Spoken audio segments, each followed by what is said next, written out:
लोकसभा चुनाव 2019 उसकी धूम पूरे देश में दिखाई पड़ रही है। पहले चरण का मतदान हो चुका है, जिसके बाद से चुनावी गलियारों में, राजनीति के अखाड़ों में और भी ज्यादा हलचल मच चुकी है। कौन किस पर भारी पड़ेगा, इस तरह के सवाल उठते हुए नजर आ रहे हैं। 3 चरण बाकी हैं। 23 मई की तारीख आने में अब कुछ ज्यादा वक्त नहीं बचा है और इन सब के बीच में इस बार लोकसभा 2019 का चुनाव किसके नाम जाएगा, हर तरफ यही चर्चा है। नमस्कार, आप देख रहे हैं SPN 9 न्यूज। मैं हूं आपके साथ मेघा और इस खास प्रोग्राम में हम आपसे चर्चा करने वाले हैं यूपी के पूर्वांचल हिस्से पर। यह हिस्सा और भी ज्यादा खास इसलिए है क्योंकि प्रियंका गांधी को यहां का कार्यभार सौंपा गया है। इस बार यूपी में लोकसभा की 80 सीटें हैं, जिनमें से 41 सीटों को प्रियंका गांधी देख रही हैं। 41 सीटों में कैसे रैलियां करनी है, कैसे रोड शो करने हैं, कैसे यहां पर चुनाव के दौरान मतदाताओं को अपनी बातों में कन्विंस करना है, उन्हें अपनी बातों से कैसे उन्हें यकीन दिलाना है, कैसे अपना वोट बैंक सिक्योर करना है, इस सबकी जिम्मेवारी प्रियंका गांधी के कंधों पर है। प्रियंका गांधी, जिन्हें लोकसभा चुनाव 2019 से पहले ही कांग्रेस पार्टी के साथ जोड़ा गया है, इस बार वो चुनाव भी लड़ेंगी। लेकिन इन सबके बीच में कौन सी परेशानियां उनके रास्ते में आने वाली हैं, कौन सी मुसीबतें जीत की राह जो है प्रियंका की, उसे रोकने के लिए तैयार खड़ी हैं। अनुसूचित जातियों से लेकर मोदी और योगी किस तरह से प्रियंका गांधी की मुश्किलों को बढ़ा सकते हैं, कैसे बीते 3 सालों में या कैसे बीते 5 सालों में कांग्रेस का वोट बैंक, जो हमेशा से कहा जाता है मुस्लिम हो गए, ब्राह्मण हो गए, दलित हो गए, किस तरीके से कांग्रेस से दूर जाकर बीजेपी की तरफ बढ़ता जा रहा है और कैसे इस बार ये सारी चीजें कांग्रेस पर भारी पड़ सकती हैं। यूपी में पूर्वांचल हिस्से की अगर बात की जाए तो कौन सी परेशानियां रोड़ा बनकर प्रियंका के रास्ते में खड़ी हैं, इन सब पर चर्चा करेंगे। अपनी खास रिपोर्ट के जरिए आपको दिखाने जा रहे हैं उन परेशानियों के बारे में जो तैयार खड़ी हैं प्रियंका गांधी पर, कांग्रेस पर, यूपी के पूर्वांचल हिस्से में भारी पड़ने के लिए। देखिए हमारी खास रिपोर्ट क्या कहता है यूपी का पूर्वांचल हिस्सा। लोकसभा चुनाव 2019 सर पर है। पहले चरण का मतदान हो चुका है।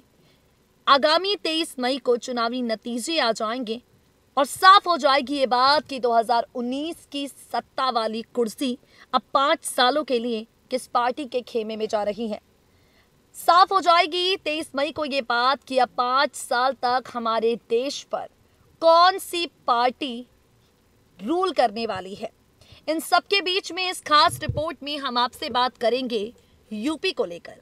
हम आपसे बात करेंगे प्रियंका गांधी की हार यूपी में कैसे तय है, क्या है वो कारण जिनकी वजह से यूपी में प्रियंका गांधी को मुश्किलों का सामना करना पड़ सकता है। इन सब पर हम आपसे चर्चा करेंगे, लेकिन शुरुआत करेंगे कांग्रेस पार्टी की हालत से।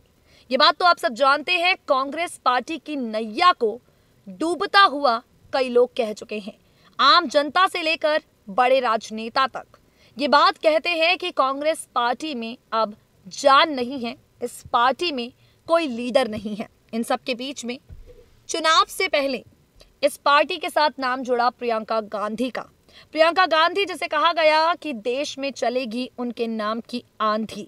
प्रियंका गांधी, जिनकी तुलना यहां पर इंदिरा गांधी से हर पल की जाती है। लोकसभा चुनाव का बिगुल बजने के साथ ही कांग्रेस महासचिव प्रियंका गांधी वाड्रा ने यूपी के चुनाव की कमान संभाल ली। यूपी में चुनाव प्रसार, यूपी में लोकसभा की 80 सीटें हैं और इन 80 सीटों को कैसे कांग्रेस के खेमे में लेकर जाना है, इसकी बागडोर संभाल चुकी प्रियंका गांधी अपनी जिम्मेवारियों को बखूबी निभा रही हैं या नहीं, इसका जवाब तो आगामी 23 मई को मिल ही जाएगा। लेकिन इन सबके बीच प्रियंका कितनी रिस्पॉन्सिबल तरीके से यूपी में कमान संभाल चुकी हैं, इसका अंदाजा आप इसी बात से लगा सकते हैं कि राष्ट्रीय अध्यक्ष राहुल गांधी ने अभी तक यूपी में एक भी जनसभा नहीं की है। वहीं अगर प्रियंका की बात करें तो उनका पूरा फोकस यूपी पर ही है। प्रियंका लोकसभा क्षेत्रवार कार्यकर्ताओं से मिलने के साथ ही यूपी के कई स्थानों पर रोड शो कर चुकी हैं। प्रयागराज से वाराणसी तक 140 किलोमीटर लंबी गंगा यात्रा कर चुकी हैं। कांग्रेस के परंपरागत वोट बैंक रहे अनुसूचित जाति के मतदाताओं को लुभाने में प्रियंका गांधी कोई कोर कसर बाकी नहीं छोड़ रही। तो क्या लगता है आपको, इतना आसान होने वाला है कांग्रेस के लिए यूपी में सीटें जीतना? क्या इतना आसान होने वाला है प्रियंका गांधी की इमरजेंसी एग्जिट करा के लोकसभा यहां 2019 के ताज को अपने नाम करना? बिल्कुल नहीं। बताएंगे हम आपको पूर्वी यूपी में प्रियंका गांधी के लिए कौन सी कड़ी चुनौतियां इंतजार कर रही हैं। शुरुआत करते हैं बेजान संगठन से। कांग्रेस से हमदर्दी रखने वाले बुद्धिजीवी भी मान रहे हैं कि प्रियंका को एकदम बेजान संगठन मिला है, खासकर पूर्वी यूपी में, तो ये और भी ज्यादा कमजोर है।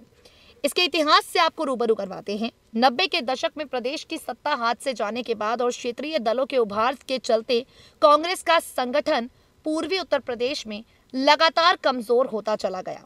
स्थिति यहां पर कुछ ऐसी हो गई कि उनके जनप्रतिनिधियों ने भी संगठन को स्वतंत्र रूप से खड़ा करने के प्रयास के बजाय क्षेत्रीय दलों के साथ गोटियां बिछाना ज्यादा मुफीद समझा। यानी कांग्रेस के जनप्रतिनिधियों ने अपनी पार्टी को मजबूत करने के बजाय हमेशा कोशिश ये की कि क्षेत्रीय दलों के साथ गठबंधन करके सरकार को बनाया जाए। हालांकि प्रियंका हर स्तर पर संवाद बढ़ाकर संगठन को मजबूत बनाने का प्रयास कर रही हैं। मतदाताओं से भी अधिकाधिक संपर्क स्थापित कर रही हैं। प्रियंका गांधी की कोशिश है कि वो जितने भी मतदाता हैं उनके साथ जाकर मिले, उनके साथ जाकर बातें करे। यानी प्रियंका गांधी सिर्फ क्षेत्रीय दलों पर निर्भर नहीं रहना चाहती। आगे बढ़ते हैं और दूसरी चुनौती है विपक्ष यानी कि बीजेपी। यहाँ पूर्वी उत्तर प्रदेश में प्रियंका गांधी के सामने खड़े मोदी योगी की चुनौती कम बड़ी नहीं है। दरअसल प्रियंका गांधी को जिन 41 सीटों की जिम्मेदारी दी गई है उसमें प्रधानमंत्री नरेंद्र मोदी और मुख्यमंत्री योगी आदित्यनाथ के प्रतिनिधित्व वाले इलाके भी शामिल हैं। 2014 में लोकसभा चुनाव में मोदी ने वाराणसी से उतरकर पूर्वांचल में विपक्षी दलों को धूल चटा दी। सिर्फ आजमगढ़ ही एक ऐसी सीट थी जहां मुलायम सिंह यादव जीत पाए। इस बार अखिलेश यादव और मायावती एक साथ हैं। अखिलेश आजमगढ़ सीट से उतरकर पूर्वांचल के समीकरण साधने का पूरी कोशिश करेंगे। इसलिए इस लिहाज से प्रियंका गांधी के सामने चुनौतियां कम नहीं है। तीसरी कमी जो कांग्रेस की सरकार में हमेशा देखी गई है, स्थानीय बड़े चेहरों की कमी। कहा जाता है कि पूर्वांचल की तरफ अगर जाया जाए तो कांग्रेस के पास बड़े चेहरों का सख्त अभाव है। नए दौर में कांग्रेस के कद्दावर नेताओं ने बीजेपी या सपा बसपा में ठौर तलाश लिया है।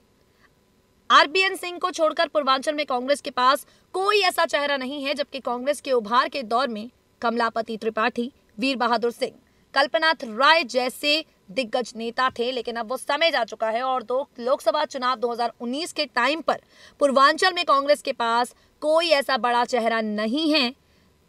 वहीं आगे बढ़ते हैं, मजबूत प्रत्याशियों की तलाश प्रियंका गांधी के सामने सबसे बड़ी चुनौती है। हालांकि दूसरे दलों के पूर्व सांसदों व विधायकों को लेकर कांग्रेस इस चुनौती पर विजय पाने की कोशिश लगातार कर रही है, लेकिन कितनी सफल हो पाएगी? यानी जितने यहाँ पर विधायक, जितने सांसद बागी हुए हैं बाकी पार्टियों से जो जुड़े हैं कांग्रेस के साथ, उनको जोड़कर पार्टी भले ही अपनी नींव को मजबूत समझ रही होगी, लेकिन इसमें वो कितनी सफल हुई है ये 23 मई को पता चलेगा। उसके बाद परेशानी आती है जातीय समीकरण की। दरअसल प्रियंका गांधी को जातिगत समीकरण साधने के लिए भी भागीरथ प्रयास करने होंगे। 3 दशकों से सत्ता से बाहर रहने के कारण कांग्रेस के परंपरागत माने जाने वाले वोट बैंक दलित, मुस्लिम और ब्राह्मण उससे खिसक चुके हैं, क्योंकि 3 दशक से ज्यादा जिस तरीके से बीजेपी ने काम किया है और जिस तरीके से लगातार कांग्रेस का वोट बैंक हल्का होता गया है, पहले दलित फिर मुस्लिम और ब्राह्मण जिस तरीके से कांग्रेस का साथ छोड़कर बीजेपी को सपोर्ट करने लग गए हैं, ये प्रियंका गांधी के सामने पूर्वांचल में एक बड़ी चुनौती का सामना कर सकता है। उसके बाद आती है एक गलतफहमी जो कहीं ना कहीं कांग्रेस को है। यूपी में प्रियंका गांधी वाड्रा के सामने मुख्य चुनौती है यहाँ के जातिगत समीकरणों की व्यूह रचना को भेद पाना। दरअसल यहाँ पर रोड शो या सभाओं में जुट रही भीड़ वोट में बदलती है या नहीं, ये सवाल यहाँ पर है, क्योंकि कांग्रेस का संगठन शून्य है जमीनी स्तर पर। अक्सर ऐसा देखा गया है कि रैलियों में भीड़ आ जाती है लेकिन वोट नहीं मिल पाते। सिर्फ लोकप्रियता के दम पर आज की तारीख में वोट नहीं मिलते। लोग प्रियंका गांधी को देखने भले ही आ जाए, रैलियों में और रोड शो में जुट जाएं, लेकिन इन सबके वोट प्रियंका गांधी के खेमे में जाएंगे, इस पर जरा भी विश्वास कर पाना कांग्रेस पार्टी के लिए मुश्किल है।